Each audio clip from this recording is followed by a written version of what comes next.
এবার আরো বন্দর তৈরি করার লক্ষ্য হাতে নিয়েছে, বন্দর তৈরি করার পরিকল্পনা করছে কেন্দ্রীয় সরকার। 50টি নয়া বন্দর তৈরি করার লক্ষ্য এবার মোদী সরকারের। 2047 সালের মধ্যে বন্দর তৈরি করতে চায় দিল্লি। প্রায় 60,000 কোটি টাকা বরাদ্দ করবে এতে কেন্দ্র। বিস্তারিত জানবো, টেলিফোন লাইনে যুক্ত হয়ে গেছে প্রতিনিধি শেখ মনিরুল।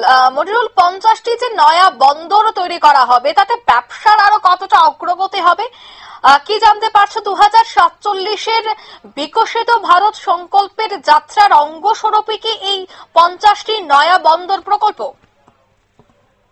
তুমি ঠিকই বলেছো যে 2047-এর বিকশিত ভারতের দিকে তাকিয়েই ভারত সরকার এবার 50টি বন্দর তৈরি করার ঘোষণা করেছে।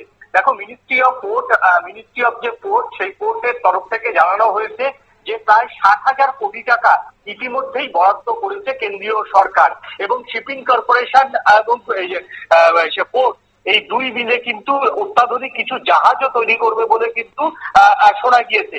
দেখো, এই যে 50টি যে বন্দর, সেই 50টি বন্দর ঘোষণা হবে, সেই 50টি বন্দরের মধ্যে সমুদ্র বন্দর না ল্যান্ড পোর্ট বন্দর, সেই নিয়ে অবশ্য কিন্তু এখনো পর্যন্ত পোর্ট কর্তৃপক্ষ কিছু জানায়নি। তবে 2047-এর দিকে তাকিয়ে ভারত তার নিজস্ব বাণিজ্য রপ্তানি করার জন্য বা ভারতের উৎপাদিত পণ্য রপ্তানি করার জন্য একাধিক বন্দর তৈরি করছে। কারণ বন্দর ছাড়া এই মুহূর্তে এক্সপোর্টের যা খরচ, সেটা কিন্তু ভারতের শিল্পপতিরা তাদের কিন্তু চাপের মুখে পড়তে হচ্ছে।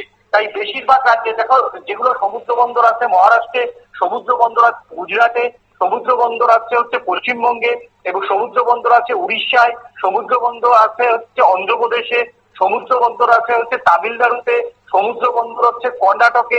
এই যে বন্দর, যেখানে যেখানে বন্দর তৈরি হওয়া সম্ভব, অর্থাৎ সমুদ্র বন্দর, প্রত্যেকটি রাজ্যেই যে এবার একাধিক বন্দর তৈরি হবে সে কথা কিন্তু বলার অপেক্ষা রাখে না। তবে ভারতের কিন্তু স্থলভাগে যে সমস্ত বর্ডার শেয়ার করে পাকিস্তান, চায়না, বাংলাদেশ, এই যে ভুটান এবং নেপাল, এবং কিছুটা মায়ানমারের সঙ্গে ভারত একটা বাণিজ্য তৈরি করতে চাইছে। সেই জায়গা থেকে ল্যান্ড পোর্ট, আসলে বাংলাদেশের সঙ্গে আমাদের সম্পর্ক খুব একটা ভালো নয়। তাই বাংলাদেশকে লক্ষ্য করে এই মুহূর্তে যে ল্যান্ড পোর্ট ইন্ডিয়া গভর্নমেন্ট বেশি করছে না সে কথা কিন্তু বলাই বাহুল্য। কিন্তু সব থেকে বেশি যে তার থেকেই মনে হচ্ছে যে ভারত আরো এই যে রাজ্যগুলির কথা বললাম, সেই রাজ্যগুলিতে অন্তত 2-3টে করেছে সমুদ্র বন্দর, অর্থাৎ গভীর সমুদ্র বন্দর তৈরি করার কথা ভাবছে।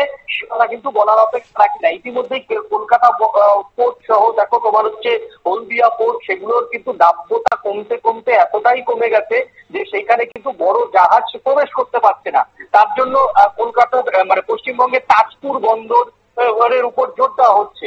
অর্থাৎ আরো বেশি যে গভীর সমুদ্র বন্দর তৈরির জন্য যে দেশ এগোচ্ছে, সেটা কিন্তু এই 50টি বন্দর ঘোষণাতেই কিন্তু পরিষ্কার হয়ে গেল। ধন্যবাদ।